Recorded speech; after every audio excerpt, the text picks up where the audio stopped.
ballsy, gutsy, all those type of words and adjectives. Our De Jesus yesterday saved us for today. And when you had all of our guys ready to go and big spot after big spot, could go multiple innings or 1+. Just proud of the guys, how they came back once again, getting no hit through 6. Suarez, we couldn't figure him out, couldn't figure out Sanchez. And luckily we got to their bullpen, which has been really good for them this year. Considering all that and being in a playoff push in the middle of September, would you consider this one of the best, if not the best one of the season? Yeah, I keep saying that. So, it's been pretty awesome to have comeback after comeback. Big outs. Robertson, big out, bases loaded. Scott coming in, and, Nardi's picked up people and players and bullpen guys all year long, and for Scott to pick him up today was big. Him going, 1 2/3, huge situations. He's been incredible for me. Not for Hader, probably the best left-handed reliever in the big leagues right now, and that's saying something because there's a lot of guys out there. But De La Cruz, Myers obviously breaking up the no-hitter was, sparked us. Yuli has been struggling, and for him to get a big double, 2 RBI double, it just shows you, what kind of teammate resiliency, fight he has in him. He never gives up. One of the better teammates I've ever seen, and for him to do that, everybody was, hoping he'd break through, and he broke through at the right time. And then, De La with the big hit. You touched on.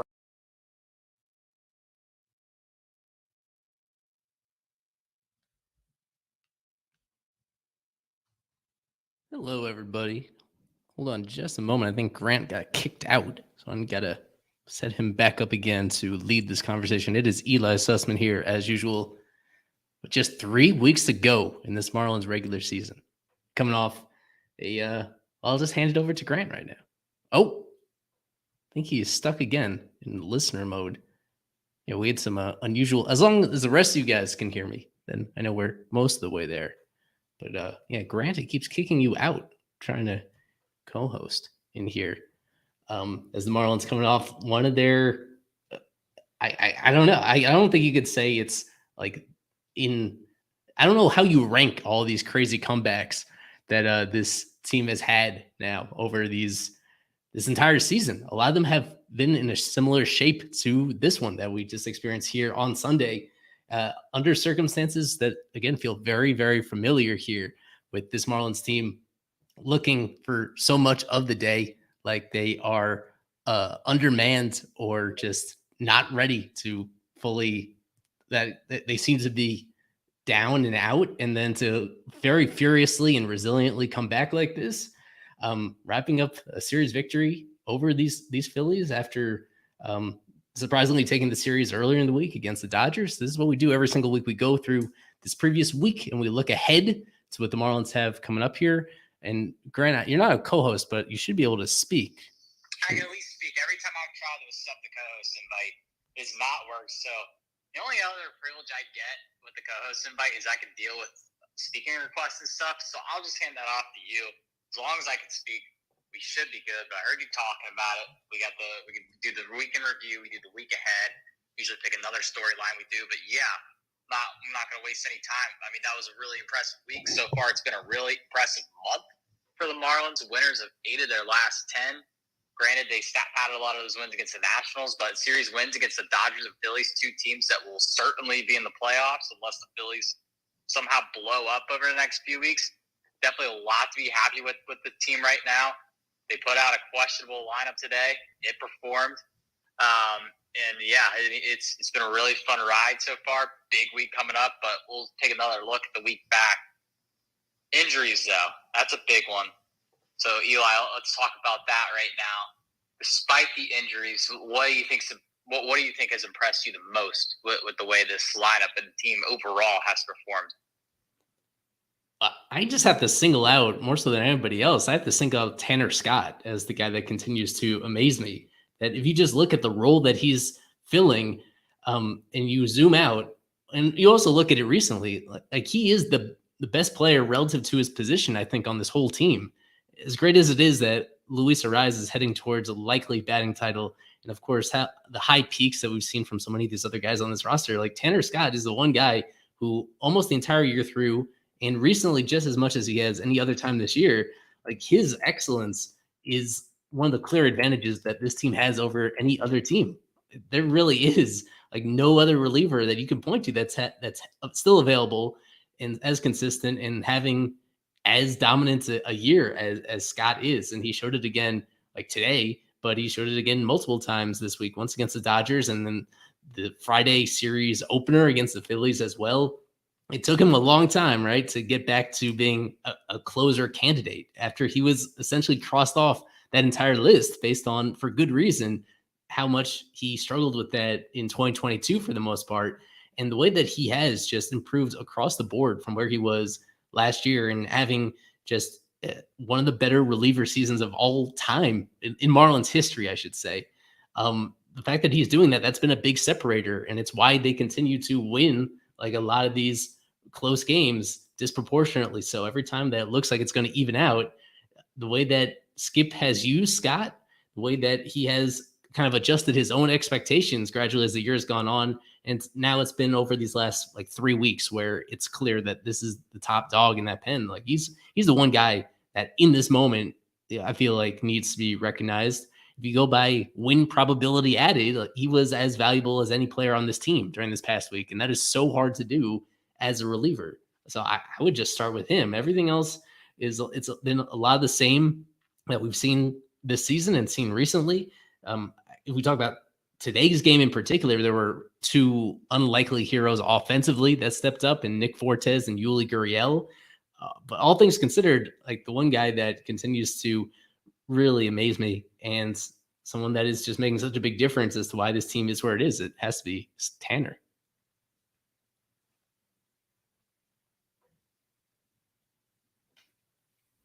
I think Grant is still with us. Maybe he's distracted looking at the Dolphins clinching this victory in week 1 over the Chargers. God damn it. Oh, I think his stuff is glitching out on him. But if there isn't anything else that we want to cover from this past week that sticks out to me, I guess we do have to go over the injuries again because this is such a long week. It feels like that was way disconnected from it. But the Sandy injury and the Soler injury, yeah, both of those are in that same, that's part of where we are right now with this team. No doubt making the team weaker and like subtracting both the depth and the upside that this team has down the stretch, losing both of those guys. I know that we have Noah on as a speaker in the moment and he likes to keep it positive. Is there anything else positive from either today or the last couple of days, Noah, that you want to get to before we go into the sad stuff? You can go into the sad stuff here. I just realized that someone needs to step in to help out with Grant down. Can you hear me? Yes, I got you. Okay, cool. Because I'm driving, so I don't know if this is going to work. But yeah, it was really sad. The whole mood in the entire ballpark when they said that Sandy and Soler were going on the IL. It's just they were riding high in the winning streak, and then all of a sudden, just everything went kaput. And the mood around the ballpark was, "Oh crap, it's over. Is this the end? Is this how it ends?" And then they came and won that game. And you're like, okay then. Something's going on here. So, yeah, sounds like we're on the negative stuff. I caught the tail end of that. We glossed over the positive part. I don't know what's happened with my phone tonight. It got really hot, and I, tried to do something with my phone, and it just crashed. So, I'm back. But, yeah, those injuries stink. And I think one consequence of it is, saw a bullpen game today. The bullpen's getting worked now. What do you guys think? How soon do you guys think that those consequences might show up, especially when the series gets 2 teams that can hit the ball coming up on the schedule this week? So I actually don't think it's going to be that big of an issue because the guys you called up have given you length. These random, as Isaac likes to call them, well-rested capitals as I almost just get killed, they're coming up and giving innings and helping save the higher leverage guys. Like Nardi hasn't had to go and get multiple innings. Okert hasn't had to give multiple innings. Chargois, he's got Robertson. You're able to save these guys. Soriano can still give you 3 or 4 every once in a while, and that's really big when you have DeJesus come up and give you a couple innings. Smeltzer come up and give you a couple innings. Castano, hopefully. Hoeing. That has a lot of weight to it. I think we could possibly start seeing the domino effect tomorrow. So today, when this first happened, I wasn't so nervous about losing Sandy every 5th game, even though, of course, it sucks. Kind of what you guys touched on. It's the bullpen games. You had a bullpen game yesterday, for the most part. You had a bullpen game today. If Luzardo goes out there and gives you the bad version of Luzardo, even the good version of him usually goes 6-7 innings, the domino effect could start tomorrow, and I think that's where they're going to miss him the most. Is Sandy has been a consistent stopgap for them this year. Even his worst games, like he'll get you 7 or 8 innings, and now you don't have that. Each of your starters are probably going to go 6 or 7 from here on out, and there's no stopgap. And I think that tomorrow is when that's all going to start hitting them. Well, it really started hitting them yesterday on Saturday. Skip said it in no uncertain terms. He even mentioned it again in postgame. He called out DeJesus for the reason why they had to use him the way that they used him is because they needed to sacrifice somebody in order to give themselves a chance to reset everybody's from being too exhausted in that bullpen. And they were able to do that and manage it in such a way that even today, the way that the guys were used, just about everybody will be available tomorrow if they want to go back to some of those guys again. And then they still have now Castano is the new DeJesus, and he's lying in wait for whenever they potentially need that. It makes it kind of ironic that they called up Castano as that fresh arm today, and he's one of the only guys in the pen that didn't get used at all. That's the way that it played out, and that's kind of the way that they wanted it to play out. That felt like even too good to be true, that they would be able to get through this game and win this game without even touching him and sparing him for another day. But I agree that it's already caught up to them a little bit, and now over this next week and a half, you still have 10 more games until the next off day. I'm sure in one of those games, the realistic best case scenario for these 10 games, it's not 10-0. You're not going to go 10-0 under any circumstances, regardless of level of competition, just because of the state of that pitching staff. It'd be fun though. It would be very fun. It would be very fun. This franchise has never had a 10-game winning streak, as a lot of you probably know. So that's one of the crazier things about this team that is still holding true 31 seasons into it. Almost. Yeah, that's still a big concern with Soler. It shouldn't be taken for granted. Soler has been that combination of not just run production, but very timely run production. He's been the hitter version of Tanner Scott in terms of win probability added. He's been that valuable. He has swayed several games all by himself just because of the timing of his extra base hits. And in particular, even against left-handed pitching. So in the very rare situations where he's not starting a game, you know exactly how you want to use him off the bench and still have him really valuable in those situations. So with him, at least the door is open a little bit more, it seems, to return. I mean, with Sandy, with a flexor tendon strain, forearm flexor strain, that's very rarely a minimum IL stint. That is, I'd say it's a long shot that he comes back as we await. Hopefully Noah will get these particulars on that tomorrow when the next injury update from the team is due. But I would yet to plan on him not being back during the regular season. With Soler, it depends a little bit on the severity of his oblique strain. There's maybe a little bit of a chance that he comes back, but in the meantime, they are going to miss him for sure. Something that was very telling for me was when they said that Sandy was going to travel and Soler was not going to travel. Because that means to me that Soler is nearer to a rehab stint or needs to really focus on rehabbing and therapy and stuff like that to get back quickly. And Sandy, they're just going to take it slow, and I don't think he's going to come back for the rest of the season. That's just, I think that was, for me, that was what told me what's going to happen. I might be wrong, but that was very telling when they said that. Well, that was what I was going to ask you guys next about timetables, but I think the writing's on the wall. Sandy will probably not pitch again.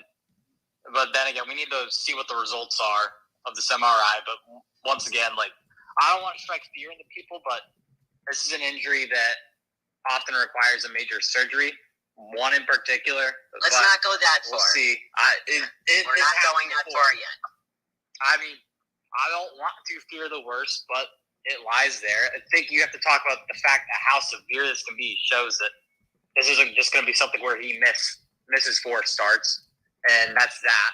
Like, I'm just hoping that he can be there for spring training 2024. That's all of a sudden coming up quick. And as we progress through these final few weeks, and when we get into the offseason, whether the Marlins are postseason participants or not, whether they win the World Series or not, we got to talk about the offseason, how it's going to structure, how the roster is going to shape out, and things of that nature. So it's going to be interesting. I mean, last offseason was one of the more important ones in franchise history. I think this one's the most important in franchise history just because of what has happened this past season. Regardless if they make the playoffs or not, you've probably got one more year in this window until you got to start thinking about extending guys. Guys are going to get let walk, things of that nature. I don't know what direction they're going to take this team, but that is also coming up. And the Marlins definitely need to have Sandy for all of next year if that's going to happen. So good on them for trying to keep him as intact as possible. It's okay, Grant. Don't worry about that. If Sandy goes out, that just means Sixto will step into that big void. Oh, as, yeah. Don't wake up my dream. As we know, wake up my dream. He is postseason eligible. Yes. Yeah. All of you go back to sleep. Again, I reiterate again, Noah will be in Milwaukee, so he will also have the update on Sixto, who was reportedly supposed to throw a bullpen in Pensacola yesterday, which would seem to be like the final step before he actually gets into a official minor league baseball game for the first time in years. Dun. But yeah, we will have more details on that tomorrow. But yeah, I'm being sarcastic, of course. Spaces if Sixto Sanchez goes on an actual rehab assignment and plays in a game. If you see me start a Spaces tomorrow at like 4 o'clock, you'll know what happened. Yeah. Well, it'd be more like 5 since you're going to be an hour back. Sure. I'm just messing with you at this point. Time is a concept that is just foreign on me right now. All I know is I might not sleep tonight. I mean, I'd be excited too if I were you. Especially when I have an 8 a.m. The Marlins in a playoff race like that, that's really exciting. I'm excited for you, for sure. It's big time. The only thing I'm not excited about is flying in the morning. It is what it is. If you guys are not aware, Noah will be representing Fish on First in Milwaukee. Are you there all 4 games? I should be there for all 4 games. Should be there for all 4 games. That will be. We've gotten to a lot of ballparks now. I haven't done an official count. We'll do one later after this space, just because it's like kind of insignificant to the Marlins. It's not really information, but we'll have some presence there. Noah will have some exclusive reporting since really there's not a lot of media that travels with the team. So make sure to follow Noah if you haven't already. And I get that. I see some new listeners. So you guys must have just gotten done watching the Dolphins game. Congrats to the Dolphins on the win. 3 of your speakers up here right now are not Dolphins fans. So that's a little awkward. There's another question I do have that's kind of sad. We talk about a sad Marlins stat that they don't have a single 10-game win streak in the 31-year history of the team. Here's another one. The Marlins are the only team that don't have a Grand Slam this year. In the next few weeks, do you guys think the Marlins will tack on 1 Grand Slam to the total, or will they end the year without a single Grand Slam? With the amount of times they've had the bases loaded, it's got to happen at some point. Yeah, that it has been a pretty particular deficiency on this team. Like, it's not just the lack of Grand Slams. If you do look at the overall numbers with the bases loaded, they are the worst in baseball in that situation. I put out a poll, I think, on that a few weeks ago asking the same thing, and most people said no, it's not going to happen. And yeah, so I still, as a team, they're hitting 185 with the bases loaded, and of course that's with 0 home runs and only a handful of walks and 1 hit by pitch and 11 double plays. They've grounded into 11 double plays in bases loaded situation. That checks out. That is one of the sadder stats I've seen. Yeah. The one Training other for the cycle, Sean. the one other Say, the one other sad stat for today is the lack of a division title, because today it officially became out of reach for them to catch the Braves for the NL East title. So, and that of course has not happened in the franchise's history either. So the Braves did not clinch the division. The Phillies are still, just barely on the periphery of that, but the Marlins will not be able to catch the Braves this year. And so that continues that drought that I don't know will end anytime soon. The good news is it is less important than ever before, because more so than ever we see wildcard teams make deep runs, make runs all the way to the championship. So yeah, mathematically yes, but I'm not gonna lie. I said the Marlins aren't winning this division on July 1st when Yuri got blown up by the Braves. That was kind of what did it for me. I said it on March 1st. Happening. March 1st? Well, there was that one stretch that they had in June, and they were only sitting 5-6 games back. I'm like, they keep this up, they keep going. But something we discussed today is just how, amongst us privately, is just how insanely lucky this team has been at points this year, how incredible they were in June. And I particularly brought up, while Isaac did kind of put this to rest, I wondered, have the Marlins benefited more than every other team with the way the schedule changed this year, because they piled up all those wins against the A's, the Royals, the White Sox, and whoever. And those are teams that they wouldn't have played had we been under the old format. But everyone else has to play. Everyone has to play every team, so it balances out. Right. I think the Marlins have taken the best advantage of it of any team. That's a better way to say it. That's a better way to say it. I believe they have. All right. Without further ado, I think we've hit every big Marlins topic this week. I mean, it is still very, very nice that it is September and we can talk about the Marlins and not have it be a dread. They're in this thing big time. Yeah, this is huge. Having meaningful baseball in September is something huge. With the Marlins, of all teams. Yeah. The Marlins are playing meaningful games. They're a half game out of the final wild card spot. The Diamondbacks lost. The Reds and Giants were on some losing skids. The Marlins are right there. They've got a really big week coming up. So without further ado, we're going to talk about just how big of a week this is coming up. Milwaukee and Atlanta. I know last month when we did one of these, we said, hey, this week coming up with Houston and LA is definitely the toughest week the Marlins are going to have. I think this surpasses it. I'm going to be honest, just because the timing of it all. As you get closer to the end of the season, every week becomes more important. So you're just going to keep saying that it's more important, because you're coming down to the wire here. You're not going to make it in by 6 games. You're not going to clinch this week. You're not going to clinch until the last 3 games if you do. Right. Oh, man, that reminds me. That's something I need to think about. If the Marlins have a clinching opportunity in Pittsburgh, I might be dropping some money to go up there. I don't know. I got to think about it. I'll provide that coverage for Fish on First. It'll be the first time a Fish on First member could ever cover a clinching. That'd be cool. But that's getting too far ahead of ourselves here. Although after this week, schedule lightens up just a touch. Not a ton, but then again, this is a massive, massive week coming ahead. 4 games in Milwaukee. Marlins spoiled the Brewers' hopes and dreams last season of postseason baseball. Then they had the Braves again, and they beat up on the Braves a little bit that last week. Something else infamous amongst our site also happened that week. If you know, you know. Anyways, I haven't looked at pitching matchups this week. I haven't done too much of a dissection, but this is probably one of the bigger weeks in Marlins regular season baseball history coming up, just given who they have to play. The Braves have dominated them this year. How many wins do the Marlins have against the Braves? 1 or 2 this year?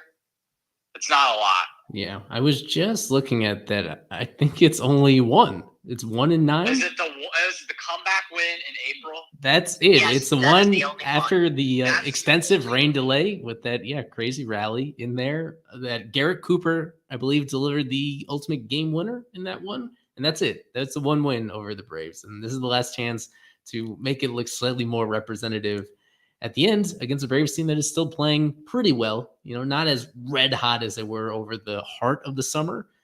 Still pretty well. Still a great offensive team. There's just not a whole lot of weaknesses on that one. The Brewers are a more complicated one where they've been winning a ton of games, recently. It took extra innings for them to finally lose today against the Yankees. I think prior to that, if I have this right, they win like 11 out of 13? Not quite that many. Yeah, if we go over a larger sample, even with the loss today, they've won 14 of their last 20. So that's one of the better records in baseball during that span. A lot of close wins. The Brewers are actually a team that's almost as good in one-run games as the Marlins are, because their bullpen, I think you'd have to say, is actually even better than the Marlins. And they have the one guy in Devin Williams at the very end who is right on par with Tanner Scott. They're kind of like, they are right in almost in a tier of their own among relievers that are on contending teams at this point in the season. So yeah, their bullpen is good. The rotation is pretty good, although thankfully the Marlins avoid Corbin Burns, who nearly threw a no-hitter today. He's the one guy that is not going to come up during the course of those 4 games due to that scheduling quirk. And then Christian Yelich, he comes into this series having missed the previous couple games with just a back issue, which has been a chronic thing for him the last few years. I don't think he did not play at all today, even in the many opportunities they had to use him. That's something to watch, is how much, if at all, we see Yelich in this series. He's having a very good year, his best in several years, really since 2019. This is the closest he's been to, not an MVP caliber player, but he's the best hitter on the Brewers team. And for him to not be available at this stage of the season, that makes things a little bit interesting. So that's what sticks out to me. They're pretty good, but they do rely on winning a lot of close games, a lot like the Marlins do. What's the Brian Anderson status? What's he doing?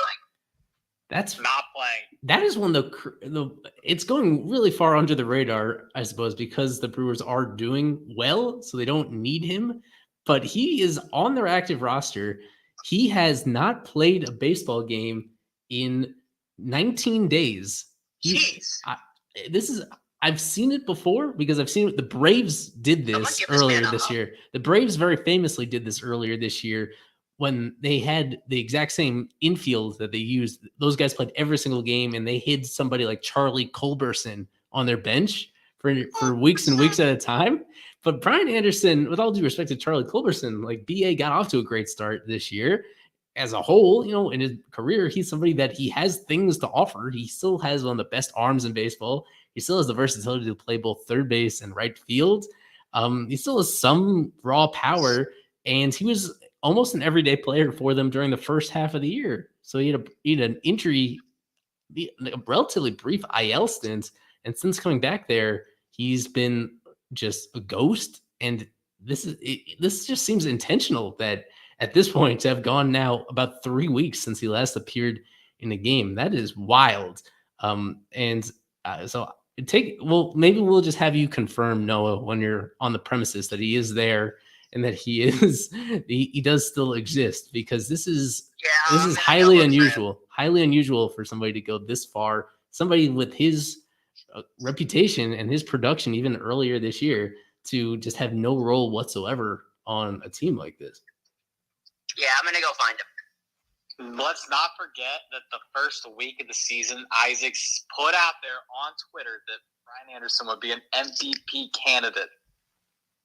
Yeah, I said the same thing about Brian De La Cruz. We can't all be right. Like, come on. Brian De La Cruz is way closer to being an MVP than Brian Anderson. I want that in writing.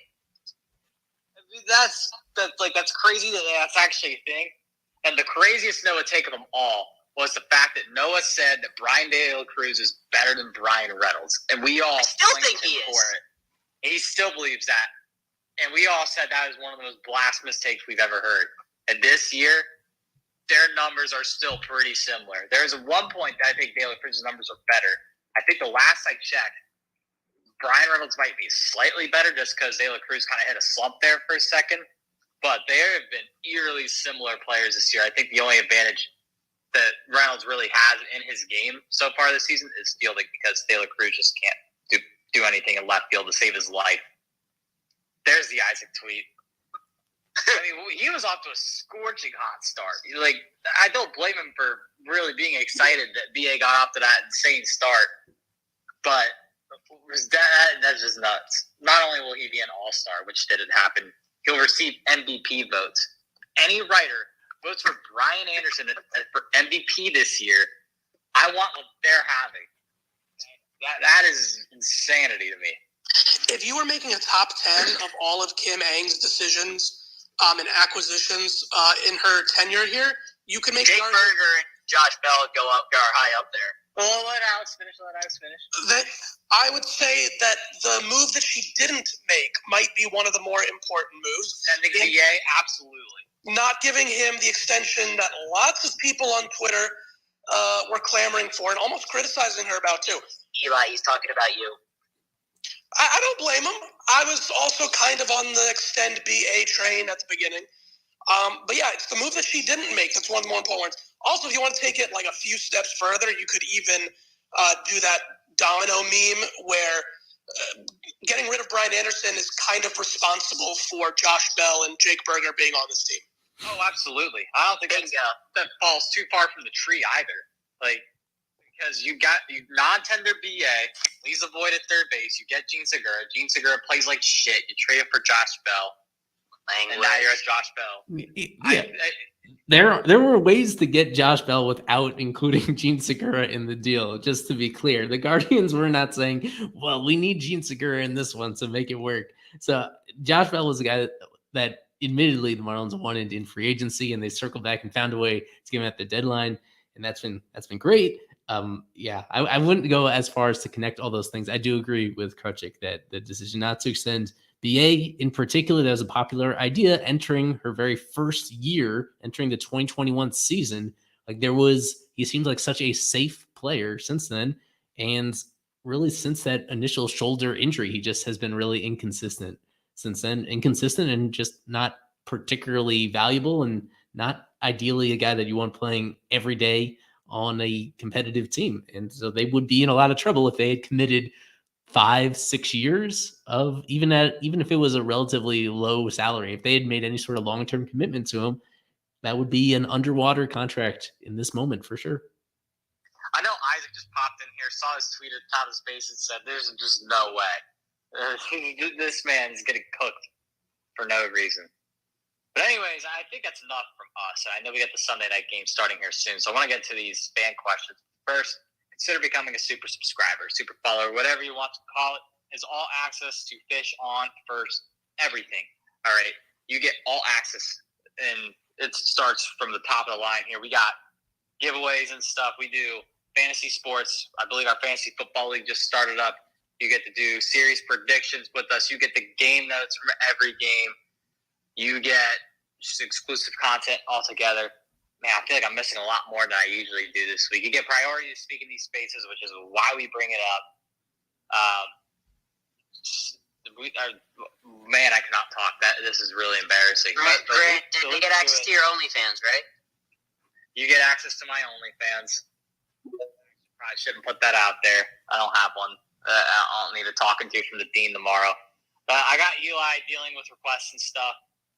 Because I'm not co-host, because every time I try and be co-host, it kicks me out for some reason. But yeah, so consider becoming a super subscriber. It's $3 a month as our lowest price. You can always donate more if you're feeling generous. Most of our super subscribers do donate more, and all sorts of prizes. It's a little late to get on the prizes this season, but next season you'll be right there at the start. We'll be making serious predictions from the beginning.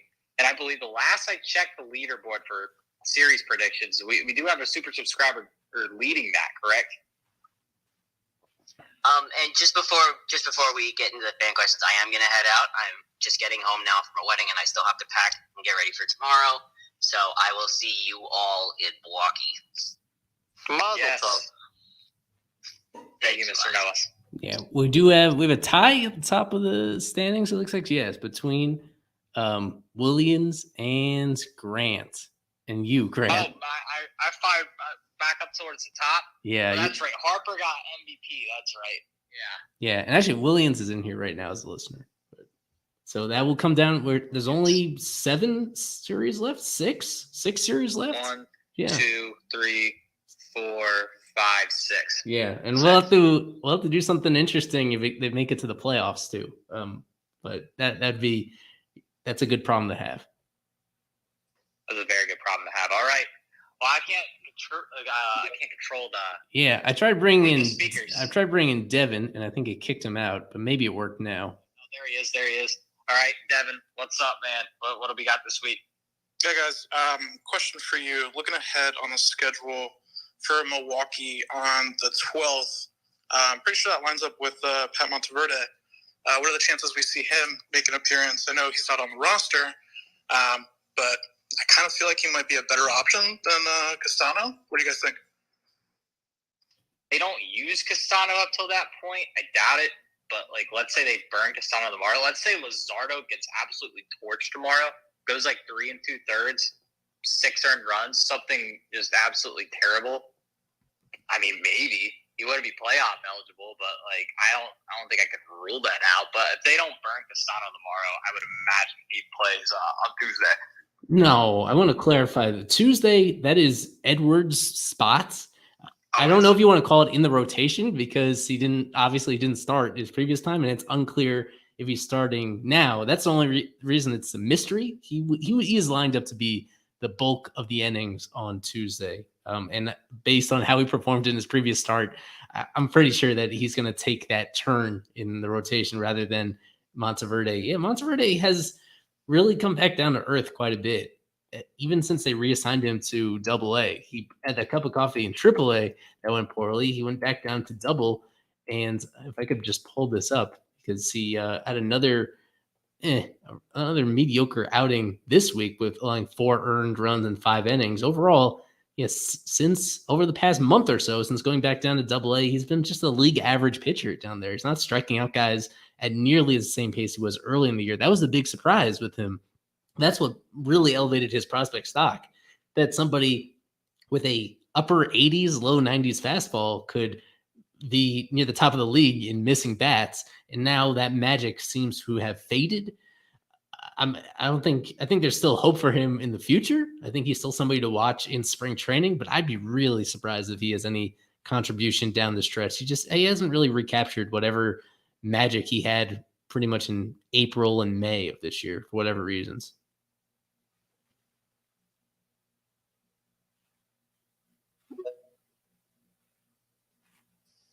Apologies, Devin. You still there? Yeah, I did want to ask also about what's the guy's name? Anthony Maldonado. Everybody was talking about how he's going to be the next guy up in the bullpen, and I think he is on the 40-man if I'm not mistaken. So how come we haven't seen him? I'm kind of surprised, especially with potential playoffs. Wouldn't you want somebody like that on the roster for playoffs? To clarify, he's not on the 40-man yet, and that's one of the only reasons why he hasn't been recalled at some point this year, because he has earned it. He has been their very best reliever in the upper minors, or you could really look at any level of the organization. There's been nobody more effective than him. He made it to AAA last year and looked pretty great, and then this year it's just been even better. He's now pitching in the highest leverage situations. He's unhittable, and he throws enough strikes. What sticks out to me, when I look at him and dive really deep, is that so much of it is reliant on the slider. He's a 2-pitch guy. He's a fastball slider guy. And it's really that slider that's doing so much of the work. It's the kind of numbers that I simply don't see in major league relievers, where he's getting about 90-something% of all of his strikeouts on his slider. His fastball is just not putting anybody away. He's relying so much on that pitch. There are hitters in the big leagues, especially left-handed hitters, that are going to be very tough on him. I think he immediately right now would be good on righties in the big leagues. But he is one-dimensional. I think he's as good as that dimension is with him. I can understand why the team isn't necessarily rushing him up or super hyped to have him up, just because it does so much rely on that one singular pitch. And if he's getting ahead in counts in the big leagues, and as long as they find him lanes to face as many righties as possible and have the platoon advantage, I think he'd be pretty good. But as I look at their staff right now, who would I necessarily want to squeeze out in order to make room for him? I mean, I would do something bold. I'm somebody that I don't know what value Johnny Cueto really offers to this team down the stretch now that he's kind of come back down after having that brief flourish upon returning from the IL. I think he's the weakest link in this pitching staff, but realistically, it seems that they're going to stick out the year with him. And when you go to the bullpen, it is still important to have some sort of long man in there, that being Castano. So if you take him out of it and you just look at all the other relievers in here, I think Maldonado should be the next man up in case of an injury, but I don't necessarily feel like he'd be much of a difference maker over any of the other guys in here because there is some risk. There's some risk that he is just really matchup dependent. He's not like a surefire star closer in waiting. He's somebody that definitely deserves a chance in the big leagues when one presents itself. But at the moment, I think it's reasonable to just have him on hold until there is a clearer opening for him.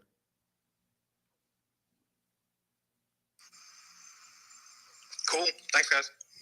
Of course. Yes, you're welcome. Looks like we got Ryan in here now. Yep. So we'll have Ryan go next. What's your question? Yeah, what's up, guys? You guys are pretty important because I've been watching football all day. So I stopped watching football to join the Spaces, and my Giants are playing soon. But I wanted to ask. I tweeted earlier. I said that Tanner Scott is the best reliever in baseball. I was kind of being sarcastic, kind of not. Like, I don't actually know like how many guys there are that are better than him. So I want to ask you guys, how many relievers in baseball do you think are better than Tanner Scott? Or like, where do you think he ranks among like the best relievers? Because he definitely deserves some consideration across the league, which he hasn't gotten this season, but he deserves it as one of the better relievers in baseball. Because I mean, you can't ask for much more than a below 2.30 ERA in a full season with no IL stints. He is way up there. He is certainly in that top tier. Any way you slice it, I think this year he's been a top 5 guy. The question is how much you want to weigh history into it and track record and guys that have been more consistent. Just by going by Fangraphs WAR, he is number 2 in all of baseball behind Felix Bautista, who is hurt and out for the year. So there is one particular way of looking at it and saying that he's been the most productive reliever by that particular metric. And in terms of the situations, that's how I kind of started off this space. It's talking about how valuable he's been because of the situations they're using him in. In terms of win probability added, if you include today, he is in that exact same category. He is number 3 behind Felix Bautista and Alexis Diaz of the Reds. He's been just incredible because of the variety of ways you can use him.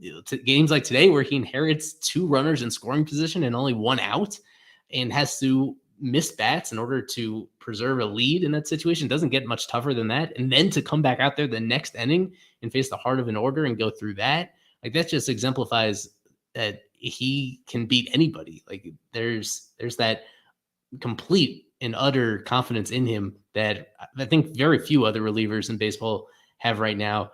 I mean, for me, I don't know if I'd put him. I'd probably have to put the guy that they're going to be seeing in this upcoming series, Devin Williams. I have to put Devin Williams ahead of Scott because of that track record, because now for 4 seasons in a row, Devin Williams has been this guy where he pitches to a 2 ERA or lower, where he gets just as many strikeouts as Tanner Scott does, and where he keeps the ball in the ballpark even more consistently than Scott does. Other than him, I guess Josh Hader, I would still keep him in there. And beyond that, I don't think there is a clear other guy. Well, with Felix Bautista now being hurt right now and out for the year, I would have Scott probably number 4. If we were to include Felix Bautista in there, I think Scott is number 4 in all of baseball right now, which makes for it's going to be a really interesting discussion about him entering this upcoming offseason. He has 1 more year of club control. And then if he pitches the way that he has been pitching this year, that's the type of reliever that historically the Marlins are never going to pay for. So that's another good problem to have when you have a reliever like him that has ascended to really this really top tier of all guys in baseball, because he just checks every box that you want from him. But yeah, to answer your question, I think he's clearly a top 5 guy in baseball this year. Yeah, thank you, Eli, and thank you to the Fish on First team. Go become a super subscriber, and I'm going to go watch my Giants play. Perfect timing, because as soon as you finish talking, they're about to kick off, so I guess the next speaker can go now. Yeah. Yes, thank you. Anyone Anyone else requested, Eli? We got Romeo in here as usual. Dolphins game. Is Romeo not showing up for you? Is it? Nope. Wow. How did my Brian Anderson tweet come up? Just out of curiosity. I think we just brought up the Brewers series, and Eli was like, "Hey, I'm surprised that Brian Anderson's just not playing." Yeah, that is true, man. He hasn't. You went on a 20-game streak or something without getting a start. That streak is still active, unfortunately. He's not played since August 22nd. They disrespect the god. Oh man, that's all right. He's gonna have a great series against Miami. Yeah. No problem. Did it work to bring Coco in here? Try to bring Coco in here. Hello? Hello. So I got two things. Number one, for the Brewers series, wouldn't Yuri start for one of them and Cueto, or would it be another bullpen game for one of them? For tomorrow, it's going to be Luzardo. We think on Tuesday, that's going to be Edward Cabrera. And the reason they haven't listed him is because they haven't decided for sure whether he's going to start or come after an opener. Then it's Braxton Garrett on Wednesday for game 3. So then we look at where Yuri is lined up. Yeah, Yuri should be lined up for the final game of that series for Thursday. They haven't officially announced that yet. I don't know what the delay would be. That seems pretty likely to be him. So that's what we're expecting. If we're treating Edward like a starter, then it's going to be Luzardo, Edward, Braxton, Yuri in that order. And one last thing. Depending on what happens this series, this could really shake up the wild card because let's say we beat the Brewers 3-1. So now you have the Cubs in the mix because they have the Rockies. So it's going to be the Brewers in the mix. And the Phillies also play Atlanta. They're probably going to get swept. So it's going to be the Phillies, Cubs, Brewers, and Marlins, and Diamondbacks all fighting for that top card. So who knows? Yeah, this is the last stand if they're really going to try to pull the Brewers into the muck with them. The Brewers for so much of this year have been in first place almost right after the All-Star break. And since then, they've been having that comfortable cushion. And this is the last chance to drag them in. I mentioned earlier in the show, I think they have a decent. The way that this lines up is decent. The Brewers are a team that when they win games, it's usually not very sexy of them. It's a lot like what the Marlins do. It's a lot of very close games that could go either way, and it's just a matter basically of whose bullpen is able to get those outs consistently late in the games. And the Brewers have been about as good as anybody at doing that, but the Marlins are not far behind it. So as long as you have each of these starters going relatively deep and just putting them in a position where you can get to those most trusted arms in the pen 2 or 3 times during the course of these 4-game stretch, then it's very winnable. It is very winnable for them. On the other side, as we also talked about, the Brewers last year, their playoff dreams were crushed by the Marlins. At the very end of last year, the Marlins played spoiler, and they were the reason why the Phillies snuck in ahead of the Brewers last year. So I wonder how much that is in the back of the minds of a lot of these Brewers players entering the series and how much that motivates them to give it a little bit extra to get payback on them.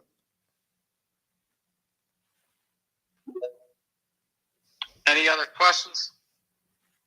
No, I think I'm going to watch football because I'm in Texas and most of people on my school are Cowboys fans, so. Oh, awesome, man. Hey, thank you for joining us. No problem. See you guys tomorrow.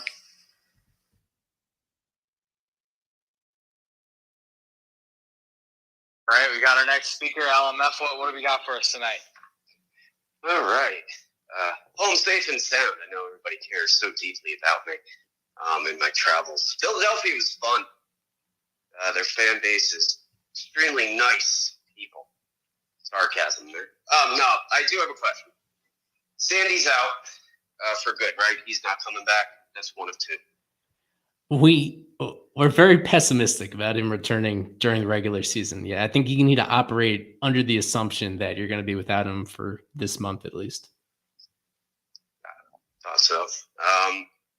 How does Sixto do? Did he pitch yet? I haven't really been following. Sixto pitched. He was scheduled to throw yesterday in Pensacola. And as far as we know, he had that bullpen session over there. I don't have any particulars about how exactly that went. The idea is that they sent him up there because they feel he's just about ready for minor league game action. So we're going to have more details tomorrow for sure. When they give at the start of every series is when we get that formal injury update. So that's when we'll have some particulars about how many pitches he threw and what the plan is. But the assumption is that he could be activated as soon as tomorrow by Double-A Pensacola, and that he could be on the Double-A roster for this upcoming week as they finish up their season. Yeah, but for the moment, that's all I have on that. We got to find out for sure, as long as there were no surprise setbacks during that bullpen session. One last for your team this week. If Kim has a session with y'all, will anybody be asking her if there's going to be a extension talks about her? I don't think she's mentioned it at all, or anyone's asked as far as I've seen. I'm trying to remember the last time where she was asked directly about that. You know what her response would be. She's very good at deflecting things on that.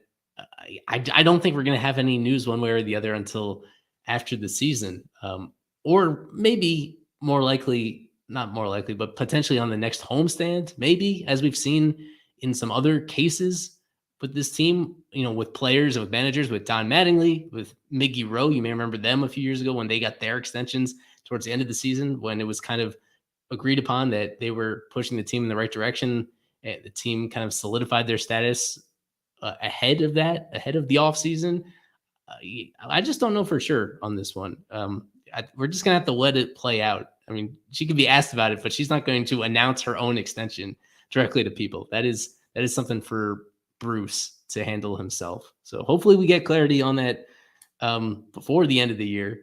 I think a lot of us would agree that this is trending in the right direction, and that for an organization that put a lot of emphasis on being competitive this year, she has put them in a position to do exactly that, which is a few weeks going in the year. So I would not be surprised if that gets done during this final homestand that's coming up a week from now. But for the moment, there's still no clarity for sure on that. Cool. It's a fun time to be a Marlins fan right now. It's something we haven't gotten minus 2020 in a long, long time. So it's nice they might control their own destiny here, minus the Diamondbacks. But those tiebreakers are going to come in handy towards the end of the season. Go super subscribe, everyone. These guys deserve it. Have a good night. Much love. Yes, thank you very much. All right, we got Romeo here. Romeo, what do we got tonight, sir? How you doing? First off, I want to say Brian Hoeing is another guy that deserves an extension. That's my new favorite pitcher in the bullpen. That's easily him, and Justin Lawrence have been my two favorite pitchers in baseball. They're two unconventional, but they've both been good at the same time. So that's something I feel like Skip left him out to dry versus the Dodgers. I know that you didn't want to use Devin or Smeltzer, but you bring in the guy who's been better than Smeltzer. He actually versus three lefties, and he sure rocked. He got rocked, but then he came back. He came back and did good, but just got left out there to dry, and I feel like that was sad. And were you crying? No, I'm going to ask the question, but I was starting to talk to somebody because I'm at the store. So, my question is, what strides do you think that Jesus Sanchez needs to do versus lefties for him to start getting more starts into right field? I mean, it was interesting because Skip sort of showed that he was pretty confident in starting Sanchez against left-handed pitchers in the homestand anyway. Started him against Kershaw, batting fourth, no less. And then this series, they didn't start him against the lefty. So I think that's something that Mr. Noah will ask in Milwaukee and see how that plays out. But I think he's shown that he can handle left-handed pitching very well. And especially I think he's got reverse splits this year. So I agree with you. He should be in there every single day. Yeah. I was gonna say, because Jazz got the start versus Rangers Suarez today, whereas Jazz has come out multiple times to say that the hardest pitcher he has faced is Ranger Suarez. So that's why I was super confused about that. Yeah, no, his words don't mean anything. They're short on power without Soler. I think you're going to see Jazz Chisholm either batting 7th against lefties or batting 4th against righties every single day for the rest of the regular season.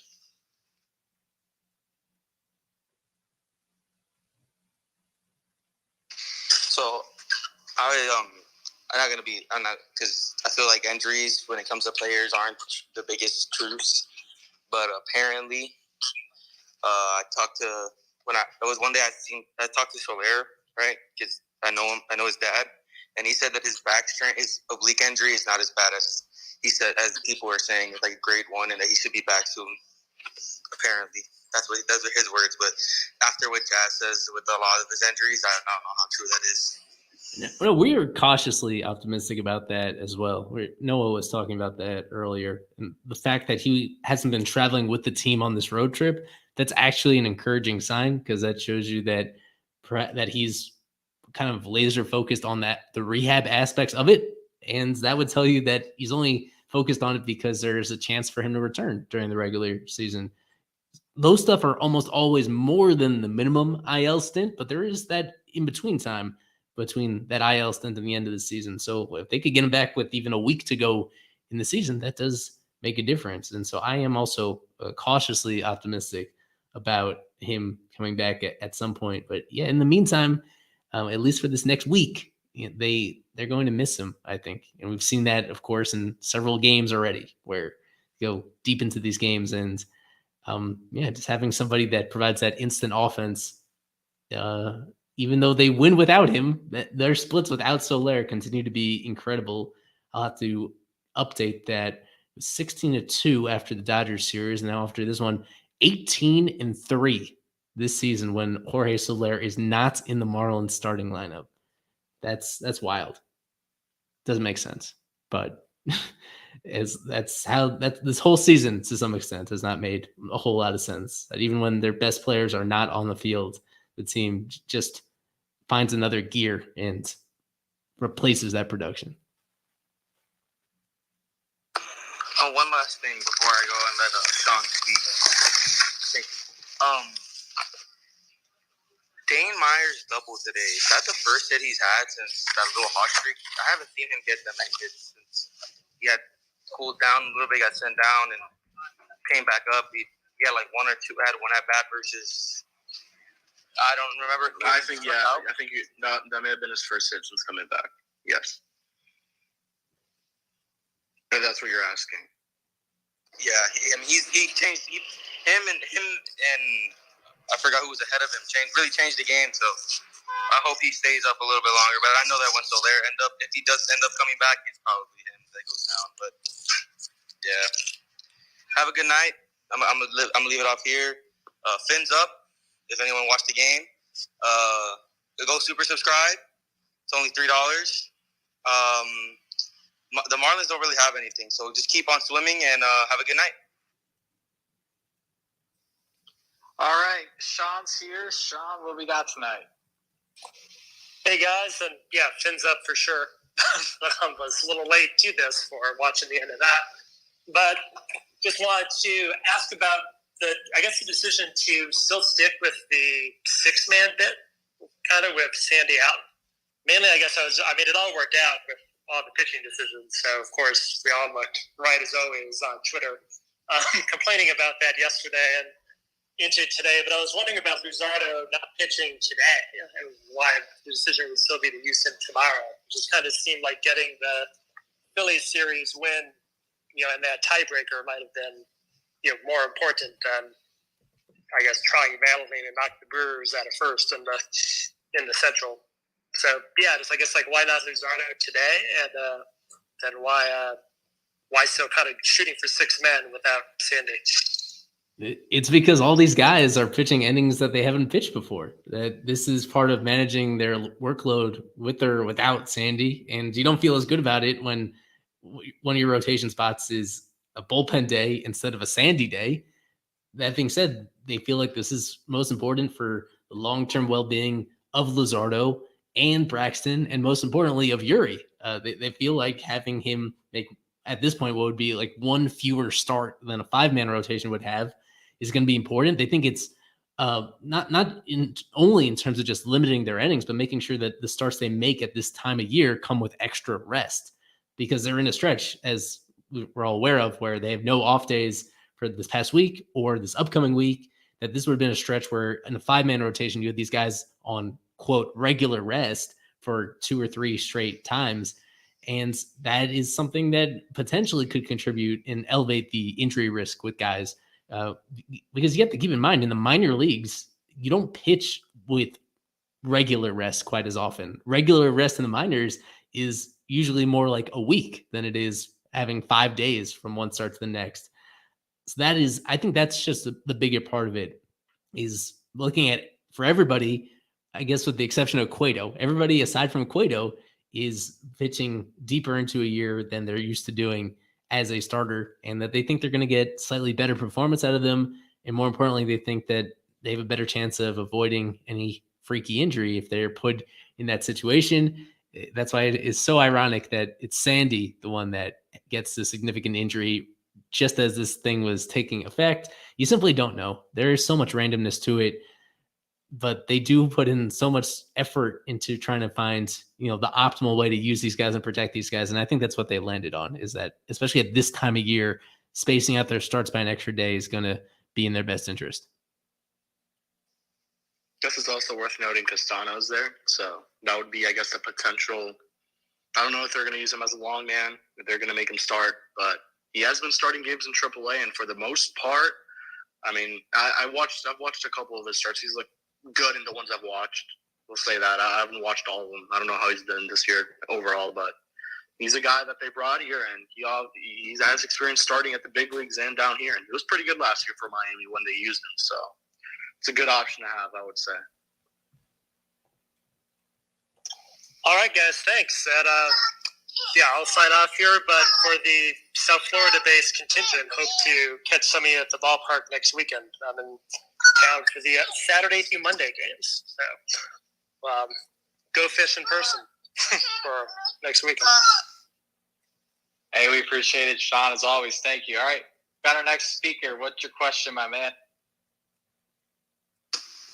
Hey, guys. Kind of tying into that question, too.